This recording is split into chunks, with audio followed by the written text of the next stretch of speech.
Alhamdulillah sekarang kita masuk ke pembahasan berikutnya yaitu mengenai makhraj al-halqu ya. Al-halqu itu bahasa Indonesianya tenggorokan. Makhraj yang berasal dari tenggorokan. Makhraj adalah tempat keluarnya huruf, ya kan? Kemudian al-halqu tenggorokan. Jadi huruf-huruf yang keluar dari tenggorokan. Kalau kita lihat dari gambarnya, makhraj al-halqu berada di sini. Sebelah sini sampai sini ya, al-halqu. Terus kemudian ini bentuk pita suara kita ini dalam keadaan terbuka. Kalau misalkan kita tidak mengeluarkan suara, maka dia tertutup ya.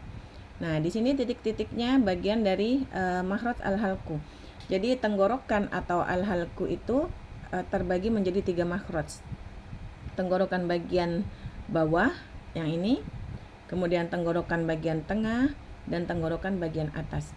Kalau tenggorokan bagian bawah ini sejajar dengan jakun kalau laki-laki. Nah, di sini sejajar dengan jakun ya kalau tenggorokan bawah. Kemudian kalau tenggorokan tengah sejajar sama dagu ini. Tenggorokan bagian tengah. Nah, kalau tenggorokan atas dia dekat dengan anak lidah yang gelantungan di tenggorokan itu. Nah, itu namanya anak lidah, dia berada di situ. Tenggorokan atas. Oke, kita bahas satu persatu hurufnya apa aja. Nah, ini tadi yang udah saya jelaskan ya. Ini tenggorokan bawah, kemudian yang di sini tenggorokan tengah, dan di atasnya lagi tenggorokan atas. Oke, kita baca matannya dulu. Tumma aqsal halki hamzun ha'u. Kemudian pada tenggorokan yang paling jauh dari rongga mulut, tepatnya pada pangkal pita suara atau laring, keluar 2 huruf, hamzah dan ha. Jadi di tenggorokan bagian bawah yang ini, nah ini keluar 2 huruf, huruf hamzah dan ha. Jadi bukan huruf a, tapi hamzah ya, hamzah dan ha. Kemudian tsumma wastihi fa'ainun ha'u. Kemudian pada tenggorokan bagian tengah, yakni pada katup epiglotis atau lisanul mizmar, keluar huruf ain dan ha. Nah, di tengah sini ini namanya katup epiglotis ya. Katup epiglotis. Keluar huruf ain dan ha. Kalau yang bawah tadi ha. Kalau ini ha. Oke. Kemudian adnahu ghainun kha'u ha wal qaf. Oh, sorry sampai sini aja, ha'u. Pada tenggorokan yang paling dekat rongga mulut keluar huruf ghain dan kha. Nah, jadi adnahu ghainun kha'u. Sini ya. Keluar huruf ghain dan kha. Nah, tepatnya di persentuhan antara bagian akar lidah. Akar lidah itu lidah yang paling belakang, atau jazrul lisan dengan ujung ufula, yaitu daging yang tersambung dengan langit-langit dan merupakan persimpangan antara rongga mulut dengan rongga hidung, dekat dengan orofaring, yaitu faring bagian tengah. Jadi kita lihat gambarnya. Oke, pembagian makhraj lagi. Makhraj al-halqi, ada 3 makhraj untuk al-halqu, yaitu terdiri dari 6 huruf. Yang pertama aqsal halqi, yang paling bawah tadi, bagian terjauh dari rongga mulut. Daerah makhraj ini di sekitar pita suara. Hurufnya hanya ada 2, hamzah dan ha. Nah, kita lihat gambarnya. Untuk huruf hamzah pada saat diucapkan pita suara tertutup. Ya, ada gambarnya di sini, pita suara tertutup. Dia asalnya dari tenggorokan yang paling bawah di sini. Pada saat mengucapkan huruf hamzah, pita suara tertutup. Kemudian pada saat mengeluarkan huruf ha, pita suaranya terbuka. Karena huruf ha ada hembusan nafas dan ada aliran suara. Sedangkan huruf hamzah suaranya tertahan, tidak ada aliran suara, makanya di pita suaranya tertutup. Jadi ada 2 huruf, hamzah dan ha. Bukan alif ya, bukan alif tapi hamzah.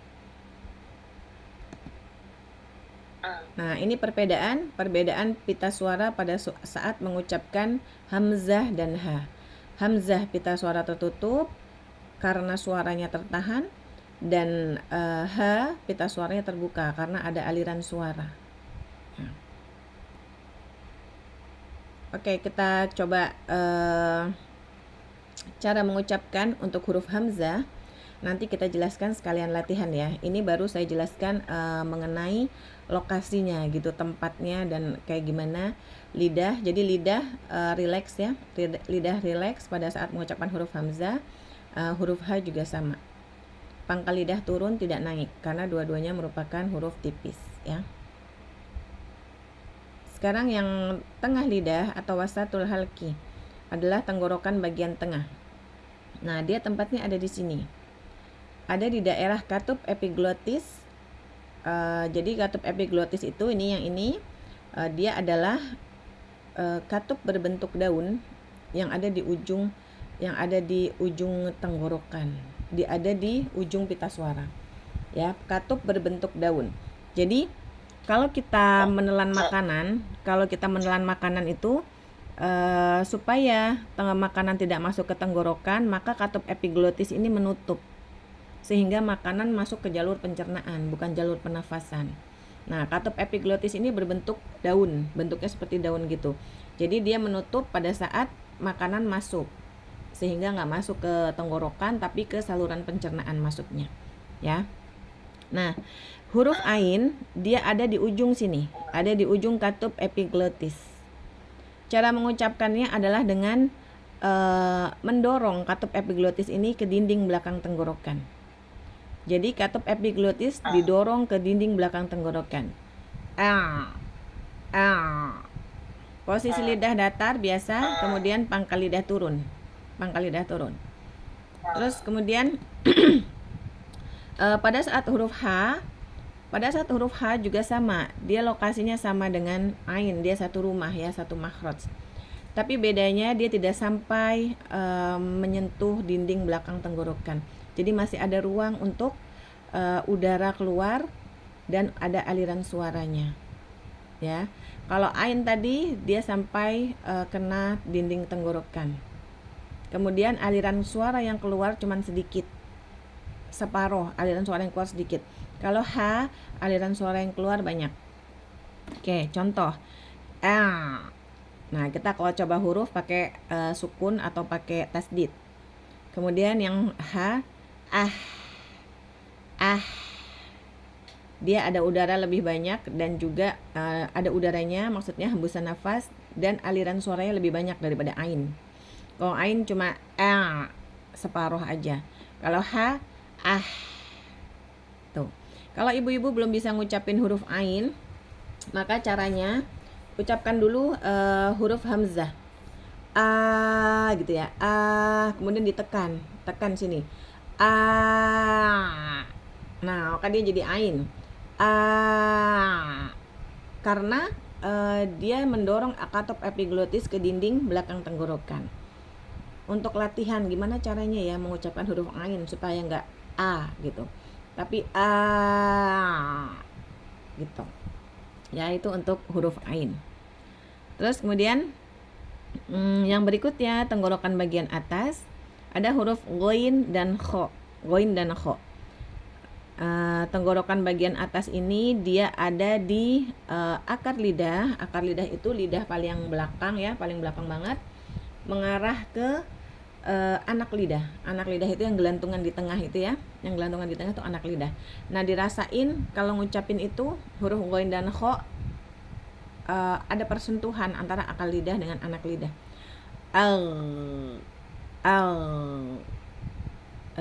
Huruf ghain dan huruf kha dua-duanya ada aliran suara.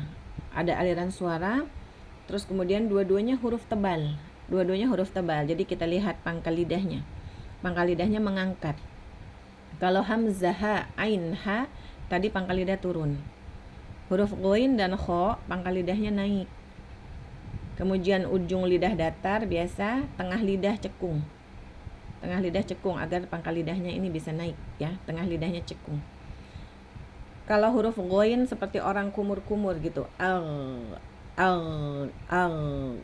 Kalau huruf kha seperti berdahak. gitu. Ini untuk huruf halki. Kemudian gimana cara ngafalinnya ya, cara menghafalkannya. Saya sarankan ibu-ibu hafal ini makhraj ya, karena kalau ibu-ibu nggak hafal nanti bisa salah mengeluarkan huruf. Misalkan huruf H dikeluarkan dari H atau sebaliknya, atau huruf Ain dikeluarkan dari tempatnya hamzah, atau huruf ta atau huruf zai dari makhrajnya zal gitu kan. Jadi harus hafal. Saya kasih triknya cara menghafal biar mudah. Kita lihat tenggorokan bagian bawah. Ada huruf hamzah dan H. Nah, hamzah dan H ini hurufnya kecil-kecil ya. Kalau kata orang Jakarta, saya dulu waktu di Jakarta, kuntet gitu. Apa kalau bahasa umumnya? Kuntet, pendek, cebol gitu ya. Gitu. Bentuknya kecil-kecil. Nih, hamzah kecil, H kecil. Kenapa dia kecil-kecil? Dia tenggorokan paling bawah kan? Sedangkan di atas-atasnya ini semua banyak huruf-huruf, sampai bibir dan rongga hidung. Semua banyak huruf-huruf. Dia paling kecil soalnya ketindih-tindihan sama huruf-huruf di atasnya. Nah, gitu cara ngingetnya. Nggak ada huruf yang lebih kecil lagi dari hamzah dan H. Ya, berarti yang dari tenggorokan bawah cara ngingetnya, oh hurufnya kecil-kecil nih, pendek, hurufnya pendek-pendek gitu kan, kuntet. Nah, huruf yang pendek cuma hamzah sama H. Itu dari tenggorokan bawah, diingat. Terus kemudian dari tenggorokan tengah sama tenggorokan atas bentuknya sama nih. Bentuknya sama-sama seperti ini. Tenggorokan tengah sama tenggorokan atas hurufnya. Bedanya apa? Bedanya yang dari atas ada titiknya. Dari tenggorokan atas ada titiknya di atas. Nah, itu untuk nginget. Oh, karena dia dari tenggorokan, karena dia ada titiknya di atas, maka dia dari tenggorokan atas. Nah, gitu cara ngingetnya. Bukan sebab ya. Bukan sebab karena dia ada titiknya maka dia berasal dari atas, bukan. Itu cara mengingatnya. Bentuknya sama yang tengah sama yang atas, tapi yang atas ada titiknya karena dia berasal dari tenggorokan atas. Nah, gitu cara ngingetnya. Ya. Sekarang kita coba. Nah, kita coba nih. Kita coba tes ya. Nomor 1. Nomor 1 Bu Lila udah hadir belum ya? Apa Mustami'ah Bu Lila? Oke, kita coba Bu Rani. Nah, dari tenggorokan bagian bawah ada huruf apa nih Bu Rani? Hamzah dan H. Hamzah dan H. Oke, H, Masya Allah. Kemudian tenggorokan tengah Bu Sasya. Masih di mute? Ain dan H. Oke, Masya Allah. Kemudian selanjutnya nomor 4 Bu Eka ya, nomor 4. Iya Ustaz. Ya, apa Bu Eka yang tenggorokan atas? Kho dan Ghain. Kho dan goin, bukan gain. Go, tebel. Ghain. Nah. Oke, alhamdulillah. Gampang ya, gampang cara ngingetnya. Insya Allah baru 6 huruf. Kemudian kemarin yang dari Al-Jauf, sudah kan ya, kita dari Al-Jauf kemarin. Dari Al-Jauf itu ada 3 huruf. Ada yang masih ingat ibu-ibu? Nomor 5 Mbak Windy. Yang dari Al-Jauf ada 3 huruf. Alif, ya, waw. Oke, sama pasangannya. Sama pasangannya Mbak Windy. Sama pasangannya. Alif. Alif sebelumnya berharokat fathah. Waw sukun sebelumnya berharokat doma, ya sukun sebelumnya berharokat kasroh. Oke, Masya Allah. Karena kalau cuma ya sama wawu, nanti dia ada lagi makhrajnya lain, ya kan? Nah, ini harus ya sukun sebelumnya kasroh, wawu sukun sebelumnya doma. Oke, sekarang kita latihan. Kita latihan mengucapkan huruf-huruf halki.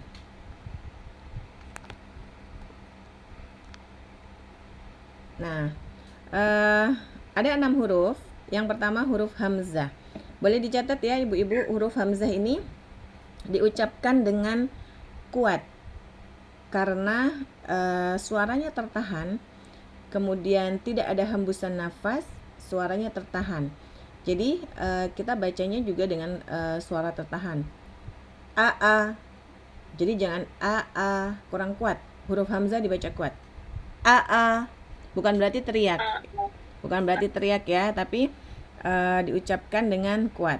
Terus kemudian apabila dia disukun, maka juga kuat.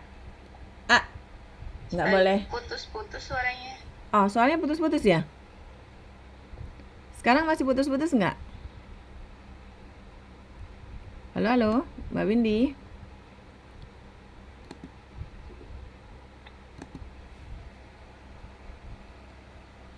Oke, balik lagi ya ke huruf hamzah. Huruf hamzah diucapkan dengan kuat. A. Dia bukan berarti teriak ya. Nggak gitu nggak. Tapi dia kuat. A. Jangan A. Nah, itu lemah. A. Terus kemudian kalau sukun juga diucapkan kuat. A. Jangan A. Nah, jangan gitu. Dia kuat, langsung berhenti suara dan nafas. A. Kemudian kalau bertasdid juga sama. Kalau huruf bertasdid itu berarti dia ada 2 huruf kan, ya kan? Huruf yang pertama sukun, kemudian huruf yang kedua berharokat. Jadi dikasih dulu dia sifat-sifatnya hamzah. A. Jadi jangan A gitu ya. Tapi A. Kemudian yang berikutnya A. I. U. Jadi bacanya A. I. U. Nah, oke. Sekarang coba dari Bu Lila. Bu Lila udah ada?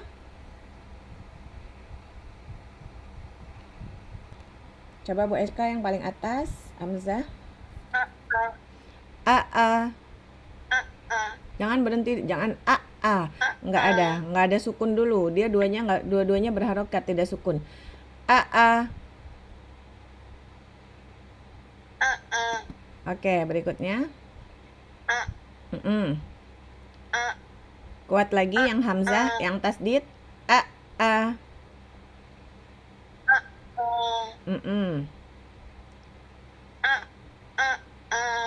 Oke, lagi A. Oke.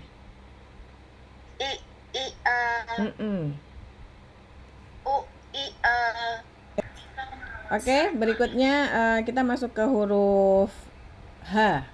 Nah, huruf H boleh dicatat ya ibu-ibu, huruf H dia ada hembusan nafas pada saat mengucapkan. Jadi kalau ibu-ibu naruh tangan di depan mulut, ada nafas yang keluar dari mulutnya ibu. Gitu ya. Oke, kemudian yang kedua dia ada aliran suara. Suaranya mengalir sampai habis, suaranya mengalir. Jadi jangan di stop. Cuman gitu aja. Kurang mengalir suaranya. Jadi jangan tapi ya. Terus kemudian dia huruf tipis, jadi pangkal lidah turun pada saat diucapkan. Kemudian dia punya sifat khofa. Nah, khofa itu artinya tersembunyi. Suka nggak kedengeran kalau nggak diucapkan dengan jelas. Contoh, Bismillahirrahmanirrahim. Harusnya Bismillahirrahmanirrahim. Diucapkan dengan jelas pada saat berharokat. Kemudian pada saat sukun dijelaskan juga sifatnya yang mengalir tadi dan ada hembusan nafas. Ya. Nanti kita belajar khusus tentang sifat, tapi pada saat mengucapkan belajar makhraj ini pun kita harus tahu sifat-sifatnya. Maka saya sebutkan sedikit sifat-sifatnya ya. Oke, yang pertama.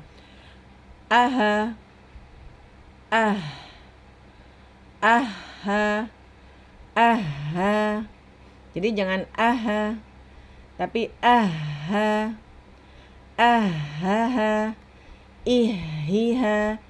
uhhiha. Jadi kalau seperti orang kecapean gitu. Gitu ya. Jadi bacanya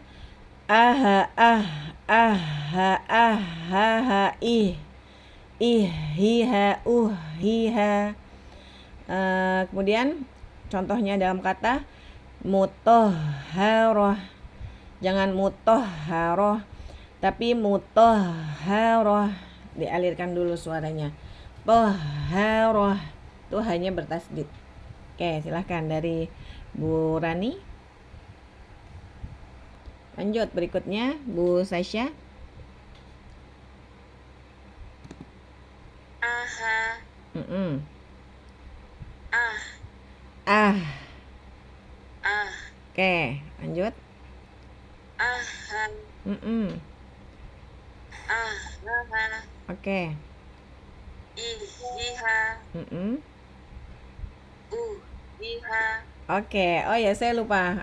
Kalau yang setelah dia berharokat doma, ini tadi maka bibir yang kita pelajari pertama irja harus balik. Nah balik ya, tadinya mencucu, domahnya mencucu. Kamera saya udah kelihatan belum? Belum. Udah kelihatan belum? Udah. Oke. Jadi pertama domahnya mencucu, kemudian masuk h,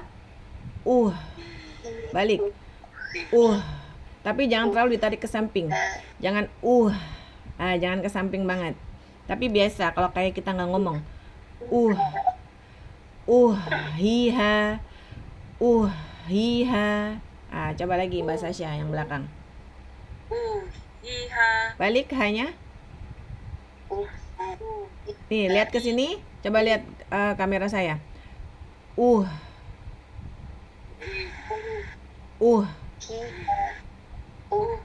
Jangan jangan tapi balik, jangan delay. Baliknya jangan ya. Jadi coba lagi Bu Sasha. Lagi hi. Oke, Masya Allah, jazakallah khair. Oke, lanjut berikutnya. Gimana diulang pertanyaannya? Huruf alif berbaris fathah. Fathah. Sama huruf alif berbaris fathah tapi ada hamzahnya, itu bacanya atau keluarnya sama nggak? Oke. Jadi gini, huruf alif dia selama-lamanya tidak pernah berharokat. Dia tidak bisa dibaca a, i, dan u.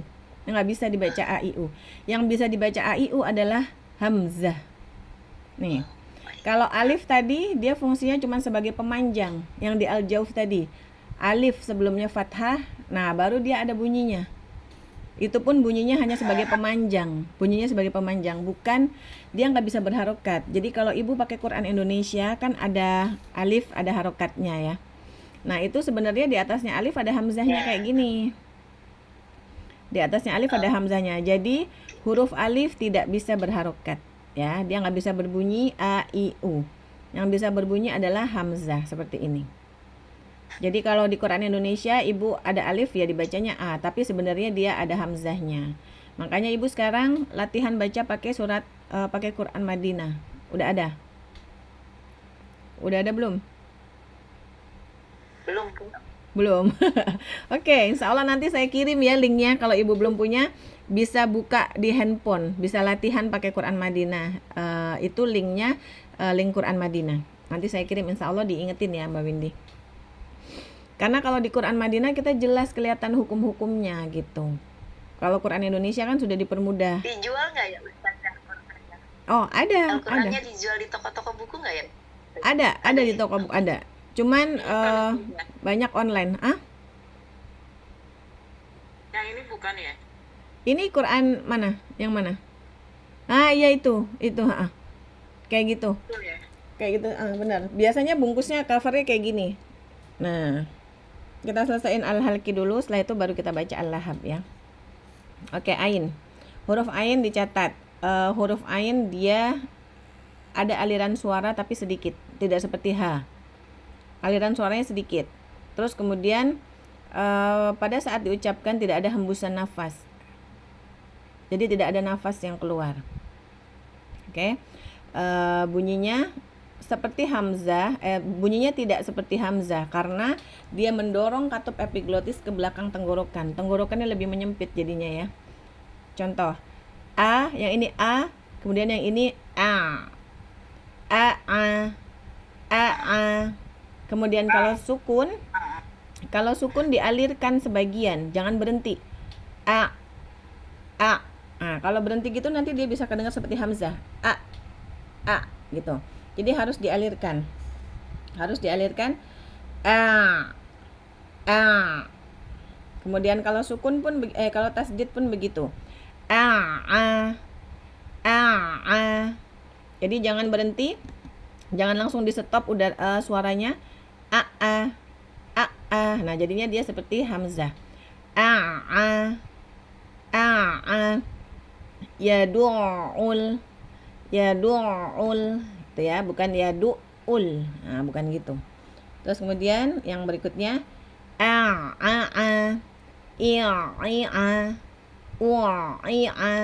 Nah, dia huruf tipis, jadi pangkal lidah jangan naik. Jadi bacanya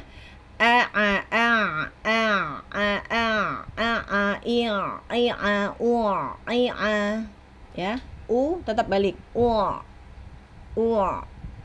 Ya, oke, yuk silakan. Purani.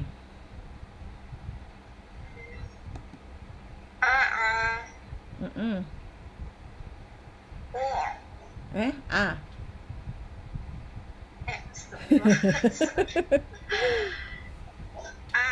Oke, bagus. Lagi? Ya,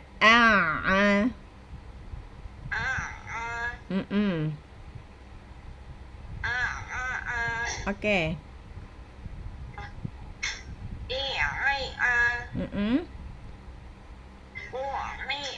Oke, Masya Allah, bagus.